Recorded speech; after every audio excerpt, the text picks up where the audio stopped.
أعوذ بالله من الشيطان الرجيم. بسم الله الرحمن الرحيم. ألف لام ميم. ذلك الكتاب لا ريب فيه هدى للمتقين الذين يؤمنون بالغيب ويقيمون الصلاة ومما رزقناهم ينفقون والذين يؤمنون بما أنزل إليك وما أنزل من قبلك وبالآخرة هم يوقنون أولئك على هدى من ربهم وأولئك هم المفلحون. إن الذين كفروا سواء عليهم أأنذرتهم أم لم تنذرهم لا يؤمنون. ختم الله على قلوبهم وعلى سمعهم وعلى أبصارهم غشاوة ولهم عذاب عظيم. ومن الناس من يقول آمنا بالله وباليوم الآخر وما هم بمؤمنين يخادعون الله والذين آمنوا وما يخدعون إلا أنفسهم وما يشعرون. في قلوبهم مرض فزادهم الله مرضا ولهم عذاب أليم بما كانوا يكذبون. وإذا قيل لهم لا تفسدوا في الأرض قالوا إنما نحن مصلحون ألا إنهم هم المفسدون ولكن لا يشعرون. وإذا قيل لهم آمنوا كما آمن الناس قالوا أنؤمن كما آمن السفهاء ألا إنهم هم السفهاء ولكن لا يعلمون. وإذا لقوا الذين آمنوا قالوا آمنا وإذا خلوا إلى شياطينهم قالوا إنا معكم إنما نحن مستهزئون. الله يستهزئ بهم ويمدهم في طغيانهم يعمهون. أولئك الذين اشتروا الضلالة بالهدى فما ربحت تجارتهم وما كانوا مهتدين. مثلهم كمثل الذي استوقد نارا فلما أضاءت ما حوله ذهب الله بنورهم وتركهم في ظلمات لا يبصرون. صم بكم عمي فهم لا يرجعون. أو كصيب من السماء فيه ظلمات ورعد وبرق يجعلون أصابعهم في آذانهم من الصواعق حذر الموت والله محيط بالكافرين. يكاد البرق يخطف أبصارهم كلما أضاء لهم مشوا فيه وإذا أظلم عليهم قاموا ولو شاء الله لذهب بسمعهم وأبصارهم إن الله على كل شيء قدير. يا أيها الناس اعبدوا ربكم الذي خلقكم والذين من قبلكم لعلكم تتقون الذي جعل لكم الأرض فراشا والسماء بناء وأنزل من السماء ماء فأخرج به من الثمرات رزقا لكم فلا تجعلوا لله أندادا وأنتم تعلمون. وإن كنتم في ريب مما نزلنا على عبدنا فأتوا بسورة من مثله وادعوا شهداءكم من دون الله إن كنتم صادقين فإن لم تفعلوا ولن تفعلوا فاتقوا النار التي وقودها الناس والحجارة أعدت للكافرين. وبشر الذين آمنوا وعملوا الصالحات أن لهم جنات تجري من تحتها الأنهار كلما رزقوا منها من ثمرة رزقا قالوا هذا الذي رزقنا من قبل وأتوا به متشابها ولهم فيها أزواج مطهرة وهم فيها خالدون. إن الله لا يستحيي أن يضرب مثلا ما بعوضة فما فوقها فأما الذين آمنوا فيعلمون أنه الحق من ربهم وأما الذين كفروا فيقولون ماذا أراد الله بهذا مثلا يضل به كثيرا ويهدي به كثيرا وما يضل به إلا الفاسقين الذين ينقضون عهد الله من بعد ميثاقه ويقطعون ما أمر الله به أن يوصل ويفسدون في الأرض أولئك هم الخاسرون. كيف تكفرون بالله وكنتم أمواتا فأحياكم ثم يميتكم ثم يحييكم ثم إليه ترجعون. هو الذي خلق لكم ما في الأرض جميعا ثم استوى إلى السماء فسواهن 7 سماوات وهو بكل شيء عليم. وإذ قال ربك للملائكة إني جاعل في الأرض خليفة قالوا أتجعل فيها من يفسد فيها ويسفك الدماء ونحن نسبح بحمدك ونقدس لك قال إني أعلم ما لا تعلمون. وعلم آدم الأسماء كلها ثم عرضهم على الملائكة فقال أنبئوني بأسماء هؤلاء إن كنتم صادقين. قالوا سبحانك لا علم لنا إلا ما علمتنا إنك أنت العليم الحكيم. قال يا آدم أنبئهم بأسمائهم فلما أنبأهم بأسمائهم قال ألم أقل لكم إني أعلم غيب السماوات والأرض وأعلم ما تبدون وما كنتم تكتمون. وإذ قلنا للملائكة اسجدوا لآدم فسجدوا إلا إبليس أبى واستكبر وكان من الكافرين. وقلنا يا آدم اسكن أنت وزوجك الجنة وكلا منها رغدا حيث شئتما ولا تقربا هذه الشجرة فتكونا من الظالمين. فأزلهما الشيطان عنها فأخرجهما مما كانا فيه وقلنا اهبطوا بعضكم لبعض عدو ولكم في الأرض مستقر ومتاع إلى حين. فتلقى آدم من ربه كلمات فتاب عليه إنه هو التواب الرحيم. قلنا اهبطوا منها جميعا فإما يأتينكم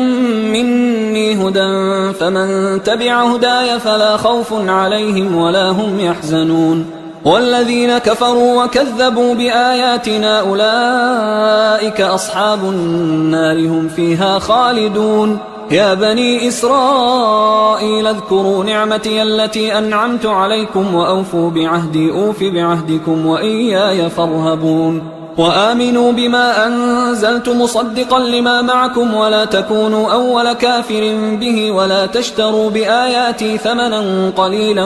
وإياي فاتقون. ولا تلبسوا الحق بالباطل وتكتموا الحق وأنتم تعلمون. وأقيموا الصلاة وآتوا الزكاة واركعوا مع الراكعين. أتأمرون الناس بالبر وتنسون أنفسكم وأنتم تتلون الكتاب أفلا تعقلون. واستعينوا بالصبر والصلاة وإنها لكبيرة إلا على الخاشعين الذين يظنون أنهم ملاقو ربهم وأنهم إليه راجعون. يا بني إسرائيل اذكروا نعمتي التي أنعمت عليكم وأني فضلتكم على العالمين. واتقوا يوما لا تجزي نفس عن نفس شيئا ولا يقبل منها شفاعة ولا يؤخذ منها عدل ولا هم ينصرون. وإذ نجيناكم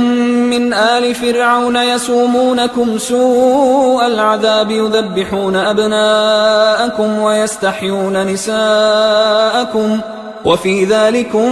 بلاء من ربكم عظيم. وإذ فرقنا بكم البحر فأنجيناكم وأغرقنا آل فرعون وأنتم تنظرون. وإذ واعدنا موسى 40 ليلة ثم اتخذتم العجل من بعده وأنتم ظالمون. ثم عفونا عنكم من بعد ذلك لعلكم تشكرون وإذ آتينا موسى الكتاب والفرقان لعلكم تهتدون وإذ قال موسى لقومه يا قوم إنكم ظلمتم أنفسكم باتخاذكم العجل فتوبوا إلى بارئكم فاقتلوا أنفسكم ذلكم خير لكم عند بارئكم فتاب عليكم إنه هو التواب الرحيم وإذ قلتم يا موسى لن نؤمن لك حتى نرى الله جهرة فأخذتكم الصاعقة وأنتم تنظرون ثم بعثناكم من بعد موتكم لعلكم تشكرون وظللنا عليكم الغمام وأنزلنا عليكم المن والسلوى كلوا من طيبات ما رزقناكم وما ظلمونا ولكن كانوا أنفسهم يظلمون وإذ قلنا ادخلوا هذه القرية فكلوا منها حيث شئتم رغدا وادخلوا الباب سجدا وقولوا حطة نغفر لكم خطاياكم وسنزيد المحسنين فبدل الذين ظلموا قولا غير الذي قيل لهم فأنزلنا على الذين ظلموا رجزا من السماء بما كانوا يفسقون وإذ استسقى موسى لقومه فقلنا اضرب بعصاك الحجر فانفجرت منه 12 عينا قد علم كل أناس مشربهم كلوا واشربوا من رزق الله ولا تعثوا في الأرض مفسدين وإذ قلتم يا موسى لن نصبر على طعام واحد فادع لنا ربك يخرج لنا مما تنبت الأرض من بقلها وقثائها وفومها وعدسها وبصلها قال أتستبدلون الذي هو أدنى بالذي هو خير اهبطوا مصرا فإن لكم ما سألتم وضربت عليهم الذلة والمسكنة وباءوا بغضب من الله ذلك بأنهم كانوا يكفرون بآيات الله ويقتلون النبيين بغير الحق ذلك بما عصوا وكانوا يعتدون إن الذين آمنوا والذين هادوا والنصارى والصابئين من آمن بالله واليوم الآخر وعمل صالحا فلهم أجرهم عند ربهم ولا خوف عليهم ولا هم يحزنون وإذ أخذنا ميثاقكم ورفعنا فوقكم الطور خذوا ما آتيناكم بقوة واذكروا ما فيه لعلكم تتقون ثم توليتم من بعد ذلك فلولا فضل الله عليكم ورحمته لكنتم من الخاسرين ولقد علمتم الذين اعتدوا منكم في السبت فقلنا لهم كونوا قردة خاسئين فجعلناها نكالا لما بين يديها وما خلفها وموعظة للمتقين وإذ قال موسى لقومه إن الله يأمركم أن تذبحوا بقرة قالوا أتتخذنا هزوا قال أعوذ بالله أن أكون من الجاهلين قالوا ادع لنا ربك يبين لنا ما هي قال إنه يقول إنها بقرة لا فارض ولا بكر عوان بين ذلك فافعلوا ما تؤمرون قالوا ادع لنا ربك يبين لنا ما لونها قال إنه يقول إنها بقرة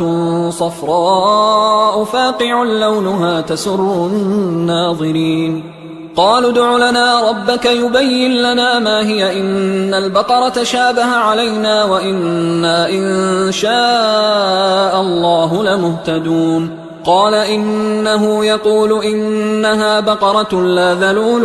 تثير الأرض ولا تسقي الحرث مسلمة لا شية فيها قالوا الآن جئت بالحق فذبحوها وما كادوا يفعلون وإذ قتلتم نفسا فادارأتم فيها والله مخرج ما كنتم تكتمون فقلنا اضربوه ببعضها كذلك يحيي الله الموتى ويريكم آياته لعلكم تعقلون ثم قست قلوبكم من بعد ذلك فهي كالحجارة أو أشد قسوة وإن من الحجارة لما يتفجر منه الأنهار وإن منها لما يشقق فيخرج منه الماء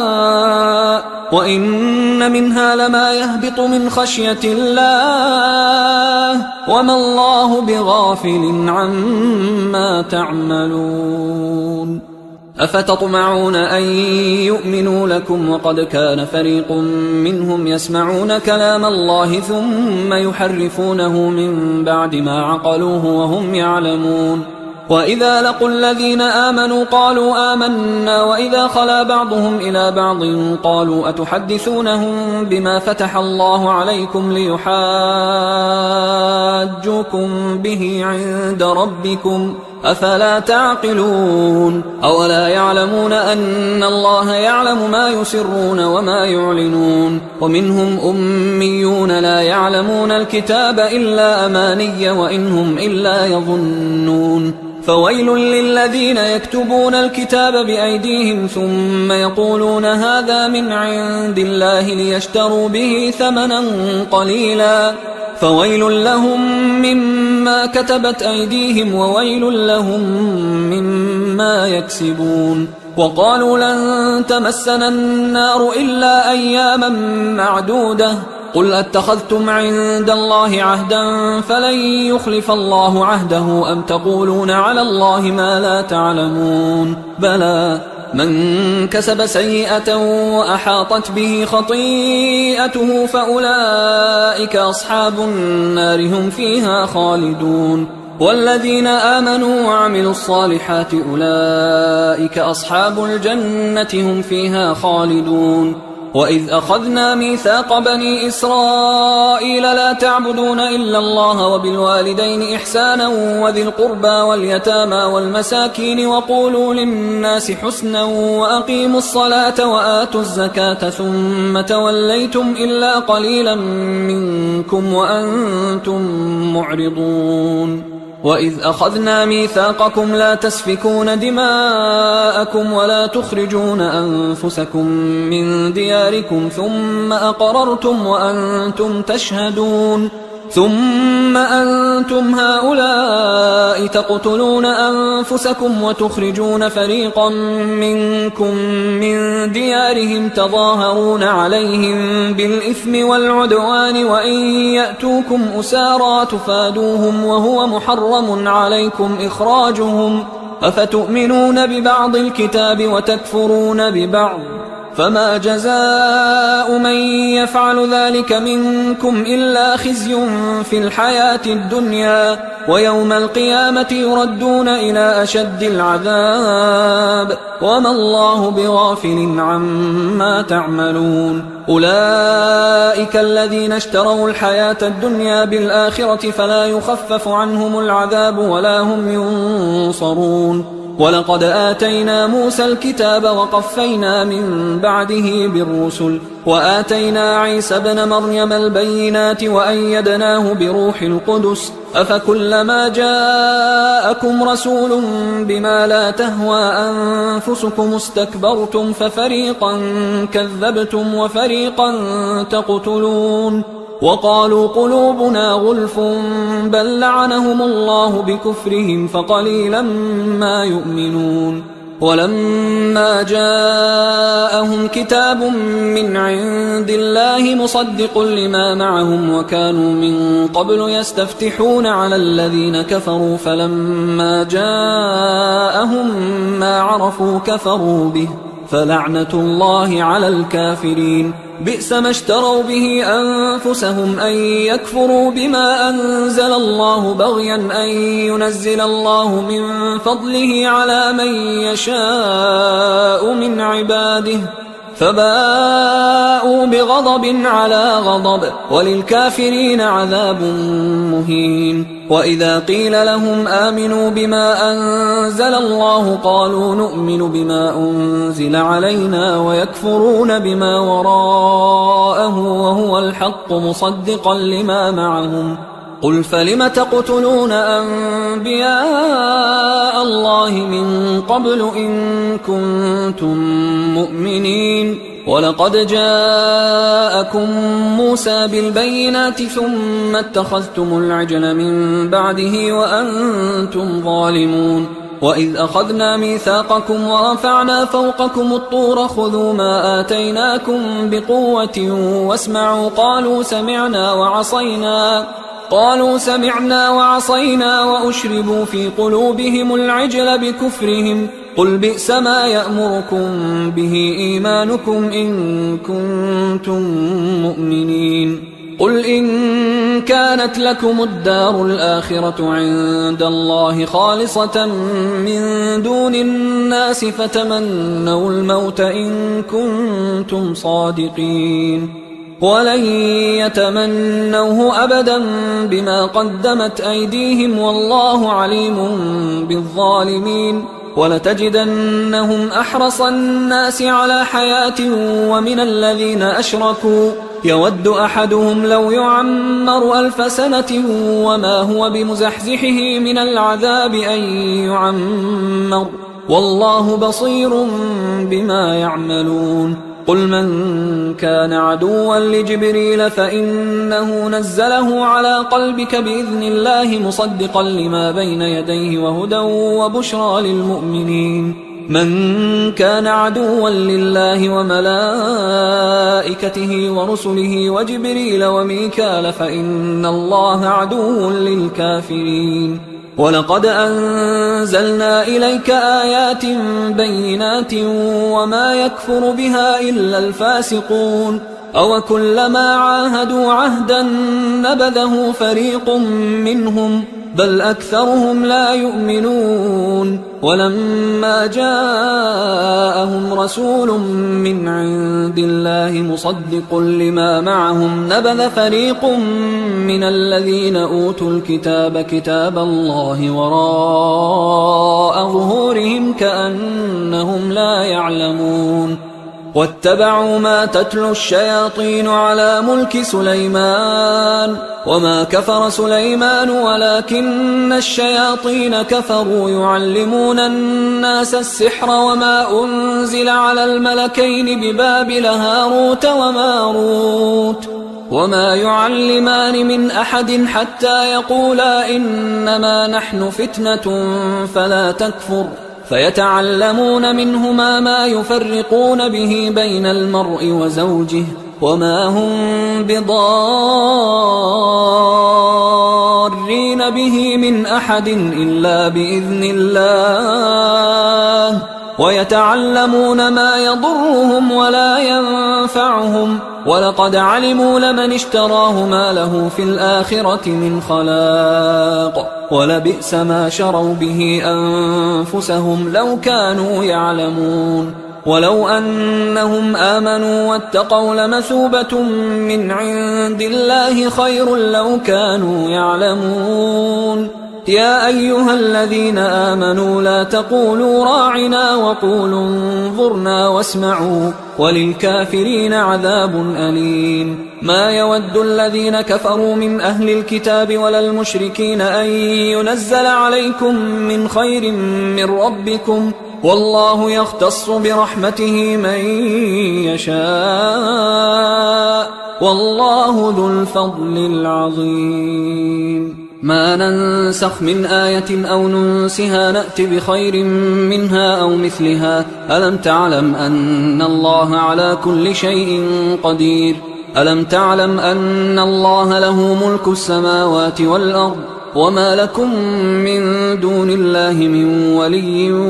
ولا نصير أم تريدون أن تسألوا رسولكم كما سئل موسى من قبل ومن يتبدل الكفر بالإيمان فقد ضل سواء السبيل ود كثير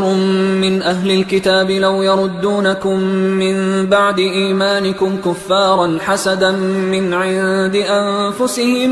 من بعد ما تبين لهم الحق فاعفوا واصفحوا حتى يأتي الله بأمره إن الله على كل شيء قدير وأقيموا الصلاة وآتوا الزكاة وما تقدموا لأنفسكم من خير تجدوه عند الله إن الله بما تعملون بصير وقالوا لن يدخل الجنة إلا من كان هودا أو نصارى تلك أمانيهم قل هاتوا برهانكم إن كنتم صادقين بلى من أسلم وجهه لله وهو محسن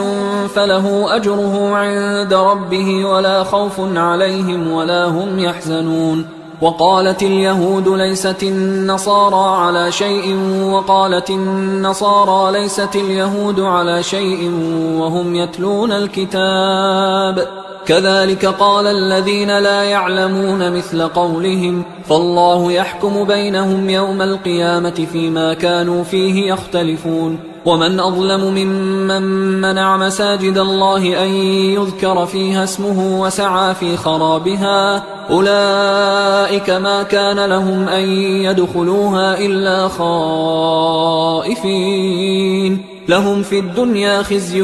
ولهم في الآخرة عذاب عظيم. ولله المشرق والمغرب فأينما تولوا فثم وجه الله إن الله واسع عليم. وقالوا اتخذ الله ولدا سبحانه بل له ما في السماوات والأرض كل له قانتون بديع السماوات والأرض وإذا قضى أمرا فإنما يقول له كن فيكون. وقال الذين لا يعلمون لولا يكلمنا الله أو تأتينا آية كذلك قال الذين من قبلهم مثل قولهم تشابهت قلوبهم قد بينا الآيات لقوم يوقنون. إنا أرسلناك بالحق بشيرا ونذيرا ولا تسأل عن أصحاب الجحيم. ولن ترضى عنك اليهود ولا النصارى حتى تتبع ملتهم قل إن هدى الله هو الهدى ولئن اتبعت أهواءهم بعد الذي جاءك من العلم ما لك من الله من ولي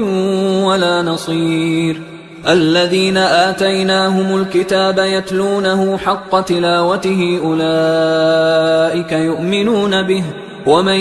يكفر به فأولئك هم الخاسرون. يا بني إسرائيل اذكروا نعمتي التي أنعمت عليكم وأني فضلتكم على العالمين واتقوا يوما لا تجزي نفس عن نفس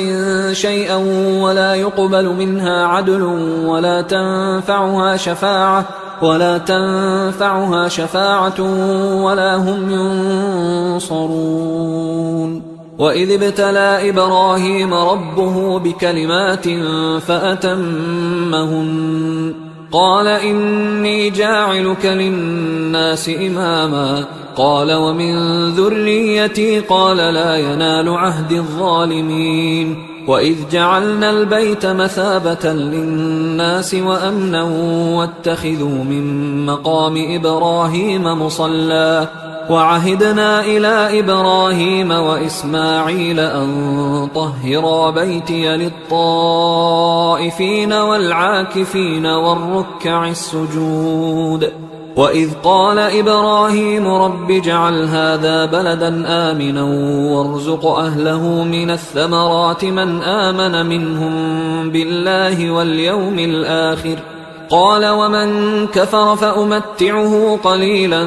ثم أضطره إلى عذاب النار وبئس المصير. وإذ يرفع إبراهيم القواعد من البيت وإسماعيل ربنا تقبل منا إنك أنت السميع العليم ربنا وجعلنا مسلمين لك ومن ذريتنا أمة مسلمة لك وأرنا مناسكنا وتب علينا إنك أنت التواب الرحيم ربنا وابعث فيهم رسولا منهم يتلو عليهم آياتك ويعلمهم الكتاب والحكمة ويزكيهم إنك أنت العزيز الحكيم. ومن يرغب عن ملة إبراهيم إلا من سفه نفسه ولقد اصطفيناه في الدنيا وإنه في الآخرة لمن الصالحين. إذ قال له ربه أسلم قال أسلمت لرب العالمين. ووصى بها إبراهيم بنيه ويعقوب يا بني إن الله اصطفى لكم الدين فلا تموتن إلا وأنتم مسلمون. أم كنتم شهداء إذ حضر يعقوب الموت إذ قال لبنيه ما تعبدون من بعدي قالوا نعبد إلهك وإله آبائك إبراهيم وإسماعيل وإسحاق إلها واحدا ونحن له مسلمون تلك أمة قد خلت لها ما كسبت ولكم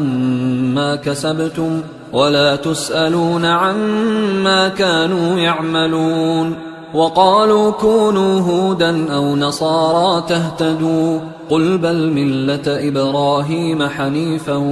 وما كان من المشركين قولوا آمنا بالله وما أنزل إلينا وما أنزل إلى إبراهيم وإسماعيل وإسحاق ويعقوب والأسباط وما أوتي موسى وعيسى وما أوتي النبيون من ربهم لا نفرق بين أحد منهم ونحن له مسلمون فإن آمنوا بمثل ما آمنتم به فقد اهتدوا وإن تولوا فإنما هم في شقاق فسيكفيكهم الله وهو السميع العليم صبغة الله ومن أحسن من الله صبغة ونحن له عابدون قل أتحاجوننا في الله وهو ربنا وربكم ولنا أعمالنا ولكم أعمالكم ونحن له مخلصون أم تقولون إن إبراهيم وإسماعيل وإسحاق ويعقوب والأسباط كانوا هودا أو نصارى قل أأنتم أعلم أم الله ومن أظلم ممن كتم شهادة عنده من الله وما الله بغافل عما تعملون تلك أمة قد خلت لها ما كسبت ولكم ما كسبتم ولا تسألون عما كانوا يعملون سيقول السفهاء من الناس ما ولاهم عن قبلتهم التي كانوا عليها قل لله المشرق والمغرب يهدي من يشاء إلى صراط مستقيم وكذلك جعلناكم أمة وسطا لتكونوا شهداء على الناس ويكون الرسول عليكم شهيدا وما جعلنا القبلة التي كنت عليها إلا لنعلم من يتبع الرسول ممن ينقلب على عقبيه وإن كانت لكبيرة إلا على الذين هدى الله وما كان الله ليضيع إيمانكم إن الله بالناس لرؤوف رحيم قد نرى تقلب وجهك في السماء فلنولينك قبلة ترضاها فول وجهك شطر المسجد الحرام وحيث ما كنتم فولوا وجوهكم شطره وإن الذين أوتوا الكتاب ليعلمون أنه الحق من ربهم وما الله بغافل عما يعملون ولئن أتيت الذين أوتوا الكتاب بكل آية ما تبعوا قبلتك وما أنت بتابع قبلتهم وما بعضهم بتابع قبلة بعض ولئن اتبعت أهواءهم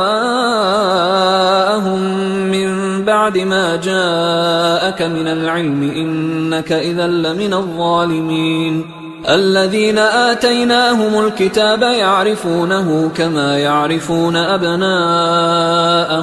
وإن فريقا منهم ليكتمون الحق وهم يعلمون الحق من ربك فلا تكونن من الممترين ولكل وجهة هو موليها فاستبقوا الخيرات أينما تكونوا يأت بكم الله جميعا إن الله على كل شيء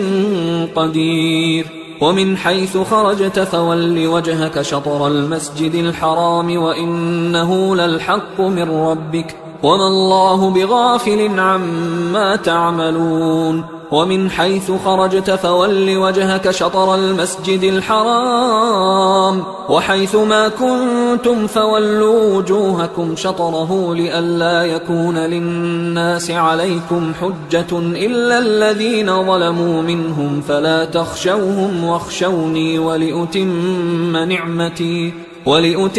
نعمتي عليكم ولعلكم تهتدون كما أرسلنا فيكم رسولا منكم يتلو عليكم آياتنا ويزكيكم ويعلمكم الكتاب والحكمة ويعلمكم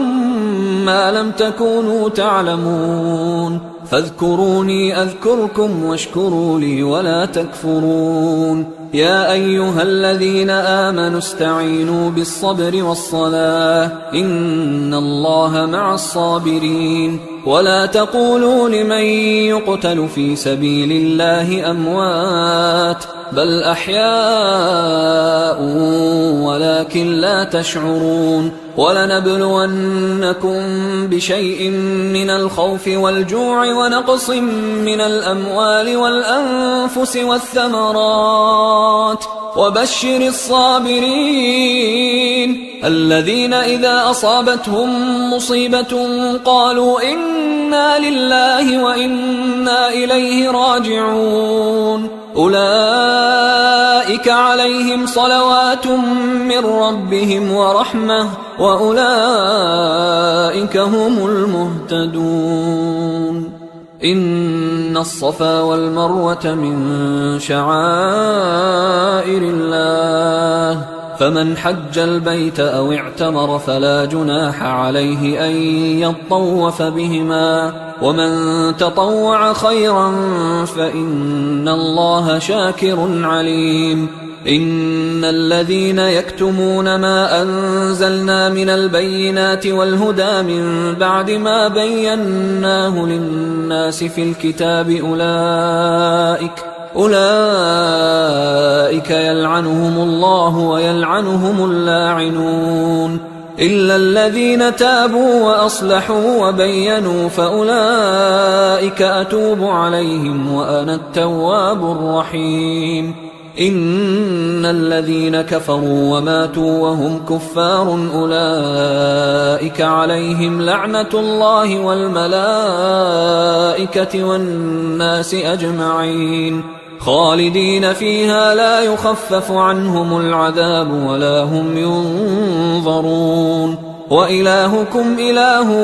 واحد لا إله إلا هو الرحمن الرحيم إن في خلق السماوات والأرض واختلاف الليل والنهار والفلك التي تجري في البحر بما ينفع الناس وما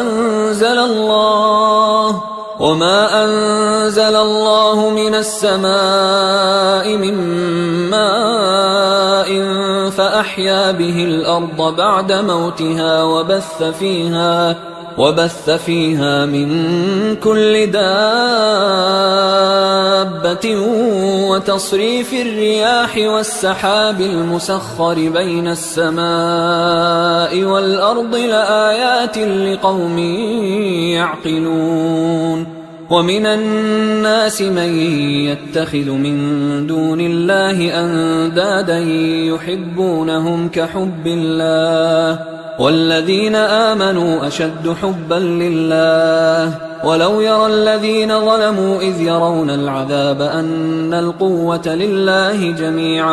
وأن الله شديد العذاب إذ تبرأ الذين اتبعوا من الذين اتبعوا ورأوا العذاب وتقطعت بهم الأسباب وقال الذين اتبعوا لو أن لنا كرة فنتبرأ منهم كما تبرأوا منا كذلك يريهم الله أعمالهم حسرات عليهم وما هم بخارجين من النار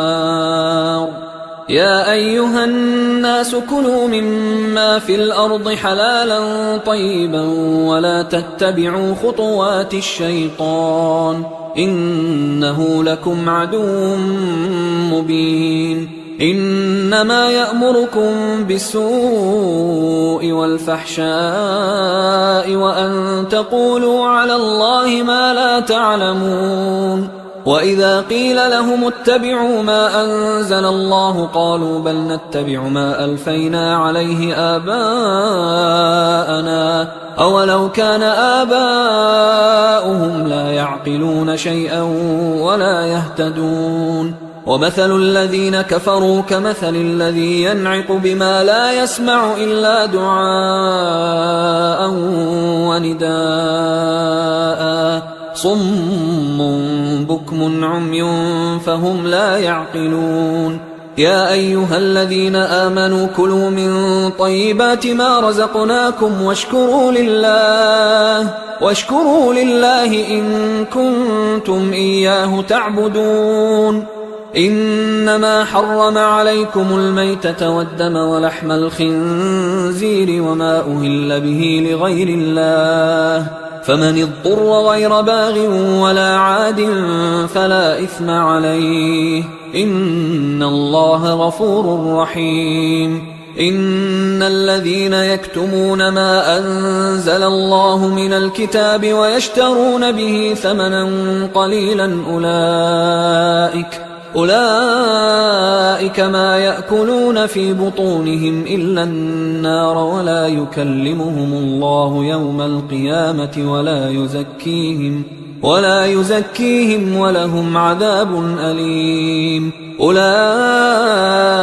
الذين اشتروا الضلالة بالهدى والعذاب بالمغفرة فما أصبرهم على النار ذلك بأن الله نزل الكتاب بالحق وإن الذين اختلفوا في الكتاب لفي شقاق بعيد ليس البر أن تولوا وجوهكم قبل المشرق والمغرب ولكن البر من آمن بالله واليوم الآخر والملائكة والكتاب والنبيين وآتى المال على حبه ذوي القربى واليتامى والمساكين وابن السبيل والسائلين وفي الرقاب وأقام الصلاة وآتى الزكاة والموفون بعهدهم إذا عاهدوا والصابرين في البأساء والضراء وحين البأس أولئك الذين صدقوا وأولئك هم المتقون يا أيها الذين آمنوا كتب عليكم القصاص في القتلى الحر بالحر والعبد بالعبد والأنثى بالأنثى فمن عفي له من أخيه شيء فاتباع بالمعروف وأداء إليه بإحسان ذلك تخفيف من ربكم ورحمة فمن اعتدى بعد ذلك فله عذاب أليم ولكم في القصاص حياة يا أولي الألباب لعلكم تتقون كتب عليكم إذا حضر أحدكم الموت إن ترك خيرا الوصية للوالدين والأقربين بالمعروف حقا على المتقين فمن بدله بعدما سمعه فإنما إثمه على الذين يبدلونه إن الله سميع عليم فمن خاف من موص جنفا أو إثما فأصلح بينهم فلا إثم عليه إن الله غفور رحيم يا أيها الذين آمنوا كتب عليكم الصيام كما كتب على الذين من قبلكم لعلكم تتقون أياما معدودات فمن كان منكم مريضا أو على سفر فعدة من أيام أخر وعلى الذين يطيقونه فدية طعام مسكين، فمن تطوع خيرا فهو خير له، وأن تصوموا خير لكم إن كنتم تعلمون. شهر رمضان الذي أنزل فيه القرآن هدى للناس وبينات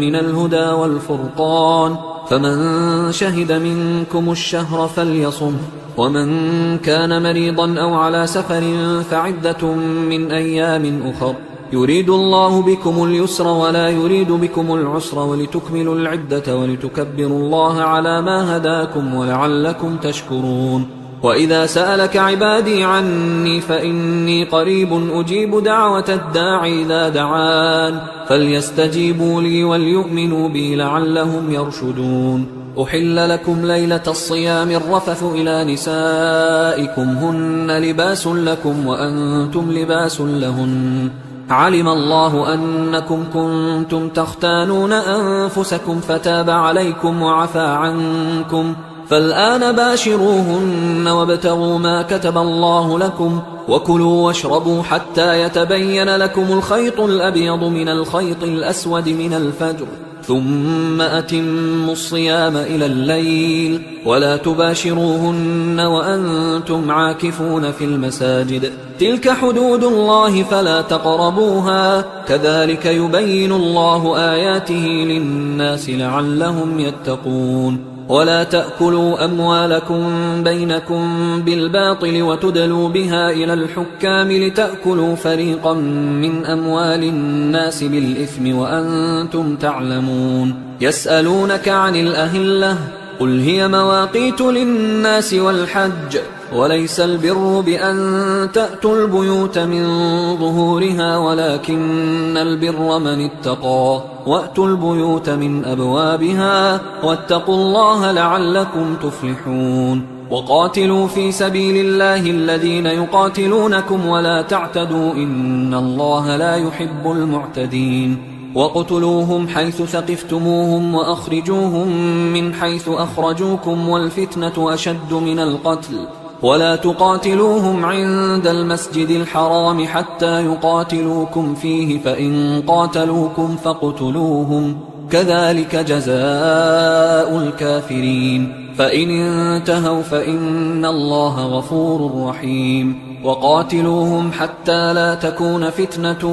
ويكون الدين لله، فإن انتهوا فلا عدوان إلا على الظالمين. الشهر الحرام بالشهر الحرام والحرمات قصاص، فمن اعتدى عليكم فاعتدوا عليه بمثل ما اعتدى عليكم، واتقوا الله واعلموا أن الله مع المتقين. وأنفقوا في سبيل الله ولا تلقوا بأيديكم إلى التهلكة وأحسنوا إن الله يحب المحسنين. وأتموا الحج والعمرة لله، فإن أحصرتم فما استيسر من الهدي، ولا تحلقوا رؤوسكم حتى يبلغ الهدي محله، فمن كان منكم مريضا أو به أذى من رأسه ففدية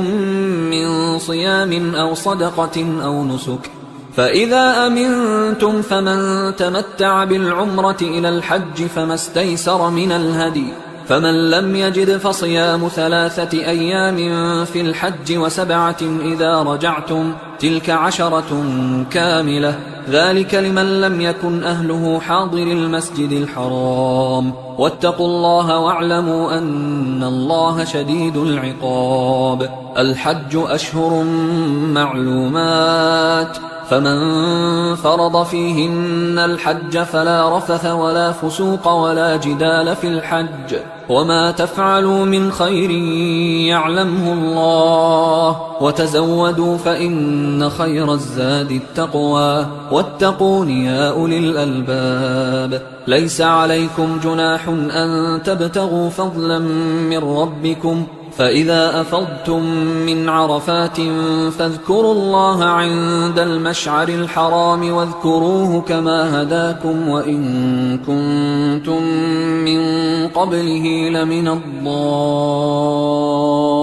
الضالين. ثم ثم أفيضوا من حيث أفاض الناس واستغفروا الله إن الله غفور رحيم. فإذا قضيتم مناسككم فاذكروا الله كذكركم آباءكم أو أشد ذكرا. فمن الناس من يقول ربنا آتنا في الدنيا وما له في الآخرة من خلاق، ومنهم من يقول ربنا آتنا في الدنيا حسنة وفي الآخرة حسنة وقنا عذاب النار. أولئك لهم نصيب مما كسبوا والله سريع الحساب. واذكروا الله في أيام معدودات، فمن تعجل في يومين فلا إثم عليه ومن تأخر فلا إثم عليه لمن اتقى. واتقوا الله واعلموا أنكم إليه تحشرون. ومن الناس من يعجبك قوله في الحياة الدنيا ويشهد الله على ما في قلبه وهو ألد الخصام. وإذا تولى سعى في الأرض ليفسد فيها ويهلك الحرث والنسل والله لا يحب الفساد. وإذا قيل له اتق الله أخذته العزة بالإثم فحسبه جهنم ولبئس المهاد. ومن الناس من يشري نفسه ابتغاء مرضات الله والله رؤوف بالعباد. يا أيها الذين آمنوا ادخلوا في السلم كافة ولا تتبعوا خطوات الشيطان إنه لكم عدو مبين. فإن زللتم من بعد ما جاءتكم البينات فاعلموا أن الله عزيز حكيم. هل ينظرون إلا أن يأتيهم الله في ظلل من الغمام والملائكة وقضي الأمر وإلى الله ترجع الأمور. سل بني إسرائيل كم آتيناهم من آية بينة ومن يبدل نعمة الله من بعد ما جاءته فإن الله شديد العقاب. زين للذين كفروا الحياة الدنيا ويسخرون من الذين آمنوا والذين اتقوا فوقهم يوم القيامة والله يرزق من يشاء بغير حساب. كان الناس أمة واحدة فبعث الله النبيين مبشرين ومنذرين وأنزل معهم الكتاب بالحق ليحكم بين الناس فيما اختلفوا فيه وما اختلف فيه إلا الذين أوتوه من بعد ما جاءتهم البينات بغيا بينهم فهدى الله الذين آمنوا لما اختلفوا فيه من الحق بإذنه والله يهدي من يشاء إلى صراط مستقيم. أم حسبتم أن تدخلوا الجنة ولما يأتكم مثل الذين خلوا من قبلكم مستهم البأساء والضراء وزلزلوا حتى يقول الرسول والذين آمنوا معه متى نصر الله ألا إن نصر الله قريب. يسألونك ماذا ينفقون قل ما أنفقتم من خير فللوالدين والأقربين واليتامى والمساكين وابن السبيل وما تفعلوا من خير فإن الله به عليم. كتب عليكم القتال وهو كره لكم وعسى أن تكرهوا شيئا وهو خير لكم وعسى أن تحبوا شيئا وهو شر لكم والله يعلم وأنتم لا تعلمون. يسألونك عن الشهر الحرام قتال فيه قل قتال فيه كبير وصد عن سبيل الله وكفر به والمسجد الحرام وإخراج أهله منه أكبر عند الله والفتنة أكبر من القتل ولا يزالون يقاتلونكم حتى يردوكم عن دينكم إن استطاعوا ومن يرتدد منكم عن دينه فيمت وهو كافر فأولئك حبطت أعمالهم في الدنيا والآخرة وأولئك أصحاب النار هم فيها خالدون إن الذين آمنوا والذين هاجروا وجاهدوا في سبيل الله أولئك يرجون رحمة الله والله غفور رحيم يسألونك عن الخمر والميسر قل فيهما إثم كبير ومنافع للناس وإثمهما أكبر من نفعهما ويسألونك ماذا ينفقون قل العفو كذلك يبين الله لكم الآيات لعلكم تتفكرون في الدنيا والآخرة ويسألونك عن اليتامى قل إصلاح لهم خير وإن تخالطوهم فإخوانكم والله يعلم المفسد من المصلح ولو شاء الله لأعنتكم إن الله عزيز حكيم ولا تنكحوا المشركات حتى يؤمنوا ولأمة مؤمنة خير من مشركة ولو أعجبتكم ولا تنكحوا المشركين حتى يؤمنوا ولعبد مؤمن خير من مشرك ولو أعجبكم أولئك يدعون إلى النار والله يدعو إلى الجنة والمغفرة بإذنه ويبين آياته للناس لعلهم يتذكرون ويسألونك عن المحيض قل هو أذى فاعتزلوا النساء في المحيض ولا تقربوهن حتى يطهرن فإذا تطهرن فأتوهن من حيث أمركم الله إن الله يحب التوابين ويحب المتطهرين نساؤكم حرث لكم فأتوا حرثكم أنى شئتم وقدموا لأنفسكم واتقوا الله واعلموا أنكم ملاقوه وبشر المؤمنين ولا تجعلوا الله عرضة لأيمانكم أن تبروا وتتقوا وتصلحوا بين الناس والله سميع عليم لا يؤاخذكم الله باللغو في أيمانكم ولكن يؤاخذكم بما كسبت قلوبكم والله غفور حليم للذين يؤلون من نسائهم تربص 4 أشهر فإن فاءوا فإن الله غفور رحيم وإن عزموا الطلاق فإن الله سميع عليم والمطلقات يتربصن بأنفسهن 3 قروء ولا يحل لهن أن يكتمن ما خلق الله في أرحامهن إن كن يؤمن بالله واليوم الآخر وبعولتهن أحق بردهن في ذلك إن أرادوا إصلاحا ولهن مثل الذي عليهن بالمعروف وللرجال عليهن درجة والله عزيز حكيم الطلاق 2 فإمساك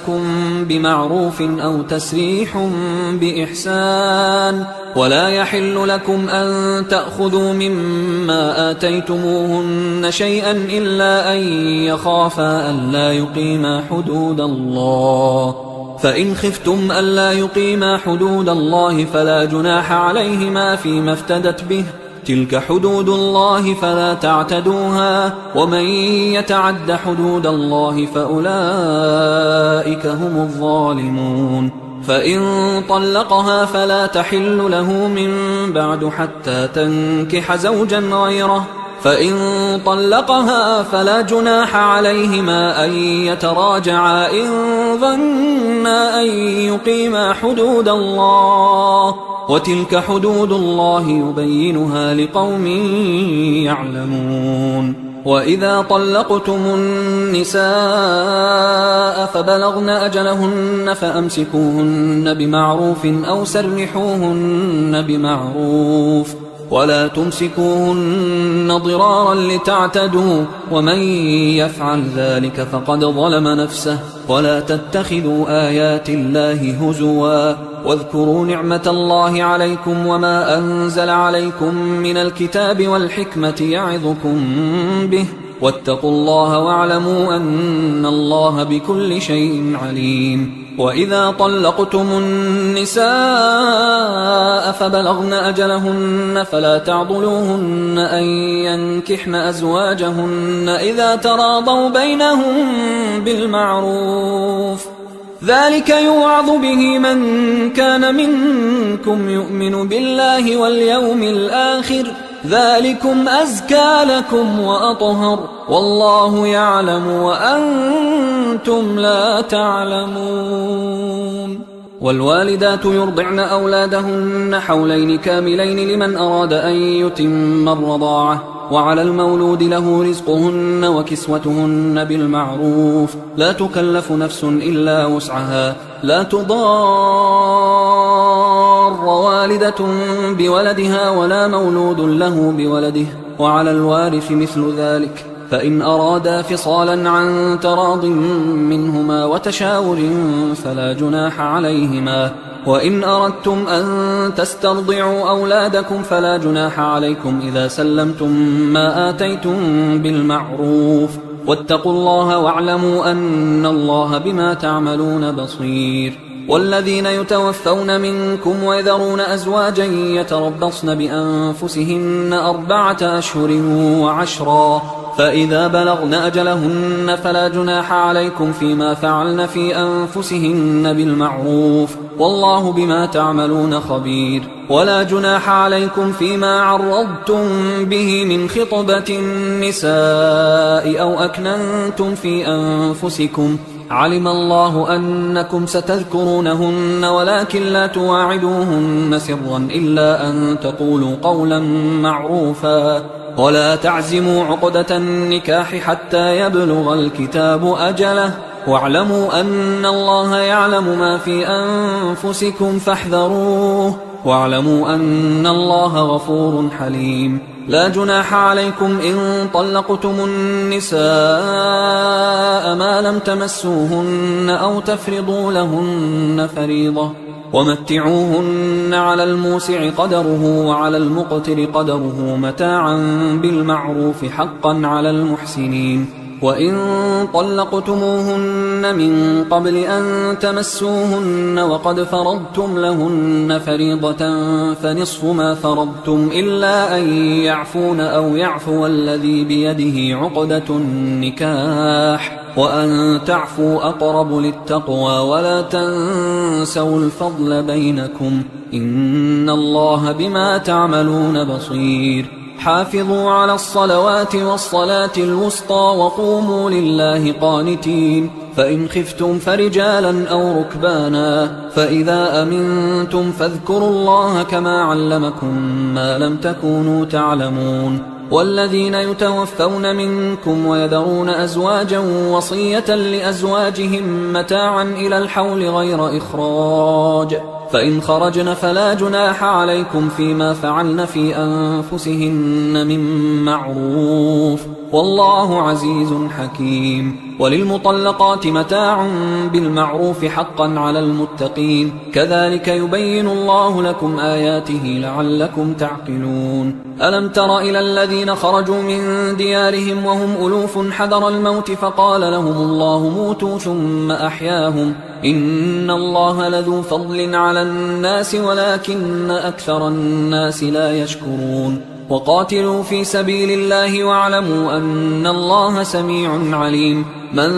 ذا الذي يقرض الله قرضا حسنا فيضاعفه له أضعافا كثيرة والله يقبض ويبسط وإليه ترجعون. ألم تر إلى الملأ من بني إسرائيل من بعد موسى إذ قالوا لنبي له مبعث لنا ملكا نقاتل في سبيل الله قال هل عسيتم إن كتب عليكم القتال ألا تقاتلوا قالوا وما لنا ألا نقاتل في سبيل الله وقد أخرجنا من ديارنا وأبنائنا فلما كتب عليهم القتال تولوا إلا قليلا منهم والله عليم بالظالمين. وقال لهم نبيهم إن الله قد بعث لكم طالوت ملكا قالوا أنى يكون له الملك علينا ونحن أحق بالملك منه ولم يؤت سعة من المال قال إن الله اصطفاه عليكم وزاده بسطة في العلم والجسم والله يؤتي ملكه من يشاء والله واسع عليم. وقال لهم نبيهم إن آية ملكه أن يأتيكم التابوت فيه سكينة من ربكم وبقية مما ترك آل موسى وآل هارون تحمله الملائكة إن في ذلك لآية لكم إن كنتم مؤمنين. فلما فصل طالوت بالجنود قال إن الله مبتليكم بنهر فمن شرب منه فليس مني ومن لم يطعمه فإنه مني إلا من اغترف غرفة بيده فشربوا منه إلا قليلا منهم فلما جاوزه هو والذين آمنوا معه قالوا لا طاقة لنا اليوم بجالوت وجنوده قال الذين يظنون أنهم ملاقوا الله كم من فئة قليلة غلبت فئة كثيرة بإذن الله والله مع الصابرين. ولما برزوا لجالوت وجنوده قالوا ربنا أفرغ علينا صبرا وثبت أقدامنا وانصرنا على القوم الكافرين فهزموهم بإذن الله. وقتل داود جالوت وآتاه الله الملك والحكمة وعلمه مما يشاء ولولا دفع الله الناس بعضهم ببعض لفسدت الأرض ولكن الله ذو فضل على العالمين. تلك آيات الله نتلوها عليك بالحق وإنك لمن المرسلين. تلك الرسل فضلنا بعضهم على بعض منهم من كلم الله ورفع بعضهم درجات وآتينا عيسى ابن مريم البينات وأيدناه بروح القدس ولو شاء الله ما اقتتل الذين من بعدهم من بعد ما جاءتهم البينات ولكن اختلفوا فمنهم من آمن ومنهم من كفر ولو شاء الله ما اقتتلوا ولكن الله يفعل ما يريد. يا أيها الذين آمنوا أنفقوا مما رزقناكم من قبل أن يأتي يوم لا بيع فيه ولا خلة ولا شفاعة والكافرون هم الظالمون. الله لا إله إلا هو الحي القيوم لا تأخذه سنة ولا نوم له ما في السماوات وما في الأرض من ذا الذي يشفع عنده إلا بإذنه يعلم ما بين أيديهم وما خلفهم ولا يحيطون بشيء من علمه إلا بما شاء وسع كرسيه السماوات والأرض ولا يؤوده حفظهما وهو العلي العظيم. لا إكراه في الدين قد تبين الرشد من الغي فمن يكفر بالطاغوت ويؤمن بالله فقد استمسك بالعروة الوثقى لا انفصام لها والله سميع عليم. الله ولي الذين آمنوا يخرجهم من الظلمات إلى النور والذين كفروا أولياؤهم الطاغوت يخرجونهم من النور إلى الظلمات أولئك أصحاب النار هم فيها خالدون. ألم تر إلى الذي حاج إبراهيم في ربه أن آتاه الله الملك إذ قال إبراهيم ربي الذي يحيي ويميت قال أنا أحيي وأميت قال إبراهيم فإن الله يأتي بالشمس من المشرق فأت بها من المغرب فبهت الذي كفر والله لا يهدي القوم الظالمين. أو كالذي مر على قرية وهي خاوية على عروشها قال أنى يحيي هذه الله بعد موتها فأماته الله 100 عام ثم بعثه. قال كم لبثت؟ قال لبثت يوما أو بعض يوم. قال بل لبثت 100 عام فانظر إلى طعامك وشرابك لم يتسنه، وانظر إلى حمارك ولنجعلك آية للناس،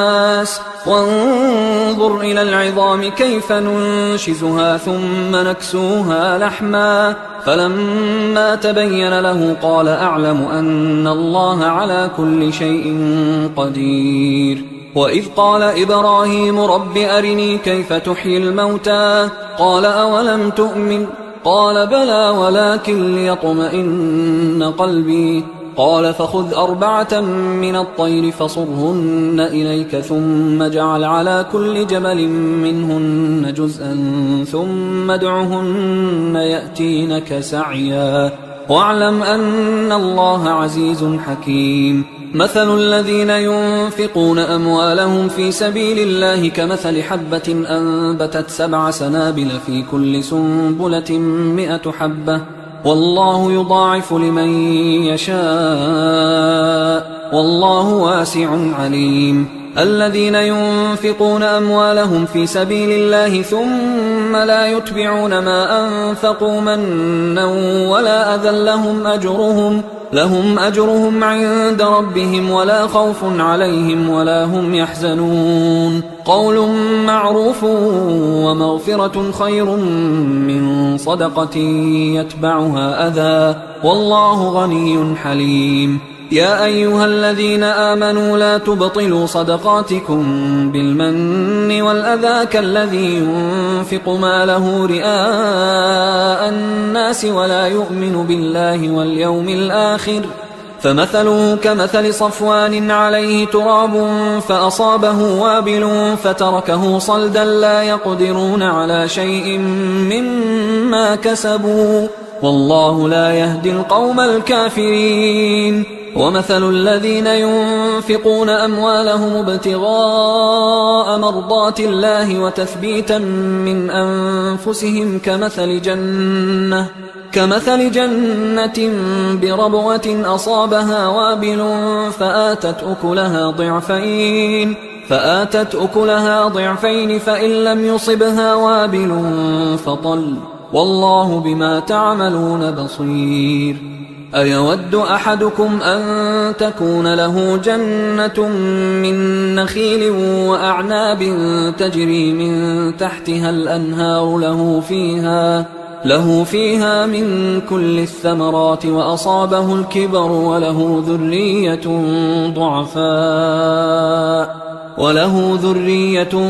ضعفاء فأصابها إعصار فيه نار فاحترقت كذلك يبين الله لكم الآيات لعلكم تتفكرون. يا أيها الذين آمنوا أنفقوا من طيبات ما كسبتم ومما أخرجنا لكم من الأرض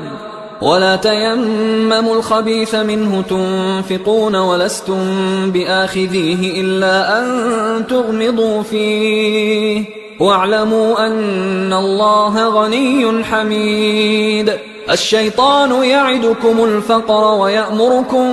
بالفحشاء والله يعدكم مغفرة منه وفضلا والله واسع عليم. يؤتي الحكمة من يشاء ومن يؤت الحكمة فقد أوتي خيرا كثيرا وما يذكر إلا أولو الألباب. وما أنفقتم من نفقة أو نذرتم من نذر فإن الله يعلمه وما للظالمين من أنصار. إن تبدوا الصدقات فنعما هي وإن تخفوها وتؤتوها الفقراء فهو خير لكم ويكفر عنكم من سيئاتكم والله بما تعملون خبير. ليس عليك هداهم ولكن الله يهدي من يشاء وما تنفقوا من خير فلأنفسكم وما تنفقون إلا ابتغاء وجه الله وما تنفقوا من خير يوفى إليكم وأنتم لا تظلمون للفقراء الذين أحصروا في سبيل الله لا يستطيعون ضربا في الأرض يحسبهم الجاهل أغنياء من التعفف تعرفهم بسيماهم لا يسألون الناس إلحافا وما تنفقوا من خير فإن الله به عليم الذين ينفقون أموالهم بالليل والنهار سرا وعلانية فلهم أجرهم عند ربهم ولا خوف عليهم ولا هم يحزنون الذين يأكلون الربا لا يقومون إلا كما يقوم الذي يتخبطه الشيطان من المس ذلك بأنهم قالوا إنما البيع مثل الربا وأحل الله البيع وحرم الربا فمن جاءه موعظة من ربه فانتهى فله ما سلف وأمره إلى الله ومن عاد فأولئك أصحاب النار هم فيها خالدون يمحق الله الربا ويربي الصدقات والله لا يحب كل كفار أثيم إن الذين آمنوا وعملوا الصالحات وأقاموا الصلاة وآتوا الزكاة لهم أجرهم عند ربهم ولا خوف عليهم ولا هم يحزنون يا أيها الذين آمنوا اتقوا الله وذروا ما بقي من الربا إن كنتم مؤمنين فإن لم تفعلوا فأذنوا بحرب من الله ورسوله وإن تبتم فلكم رؤوس أموالكم لا تظلمون ولا تظلمون وإن كان ذو عسرة فنظرة إلى ميسرة وأن تصدقوا خير لكم إن كنتم تعلمون واتقوا يوما ترجعون فيه إلى الله ثم توفى كل نفس ما كسبت وهم لا يظلمون يا أيها الذين آمنوا إذا تداينتم بدين إلى أجل مسمى فاكتبوه وليكتب بينكم كاتب بالعدل ولا يأب كاتب أن يكتب كما علمه الله فليكتب وليملل الذي عليه الحق وليتق الله ربه ولا يبخس منه شيئا فإن كان الذي عليه الحق سفيها أو ضعيفا أو لا يستطيع أن يمله فليملل وليه بالعدل واستشهدوا شهيدين من رجالكم فإن لم يكونا رجلين فرجل وامرأتان ممن ترضون من الشهداء أن تضل إحداهما فتذكر إحداهما الأخرى ولا يأبى الشهداء إذا ما دعوا ولا تسأموا أن تكتبوه صغيرا أو كبيرا إلى أجله ذلكم أقسط عند الله وأقوم للشهادة وأدنى أن لا ترتابوا إلا أن تكون تجارة حاضرة تديرونها بينكم فليس عليكم جناح ألا تكتبوها وأشهدوا إذا تبايعتم ولا يضار كاتب ولا شهيد وإن تفعلوا فإنه فسوق بكم واتقوا الله ويعلمكم الله والله بكل شيء عليم وإن كنتم على سفر ولم تجدوا كاتبا فرهان مقبوضة فإن أمن بعضكم بعضا فليؤدي الذي اؤتمن أمانته وليتق الله ربه ولا تكتموا الشهادة ومن يكتمها فإنه آثم قلبه والله بما تعملون عليم لله ما في السماوات وما في الأرض وإن تبدوا ما في أنفسكم أو تخفوه يحاسبكم به الله فيغفر لمن يشاء ويعذب من يشاء والله على كل شيء قدير. آمن الرسول بما أنزل إليه من ربه والمؤمنون كل آمن بالله وملائكته وكتبه ورسله لا نفرق بين أحد من رسله وقالوا سمعنا وأطعنا غفرانك ربنا وإليك المصير. لا يكلف الله نفسا إلا وسعها لها ما كسبت وعليها ما اكتسبت ربنا لا تؤاخذنا إن نسينا أو أخطأنا ربنا ولا تحمل علينا إصرا كما حملته على الذين من قبلنا ربنا ولا تحملنا ما لا طاقة لنا به واعف عنا واغفر لنا وارحمنا أنت مولانا فانصرنا على القوم الكافرين. حصريا على قارئ القرآن.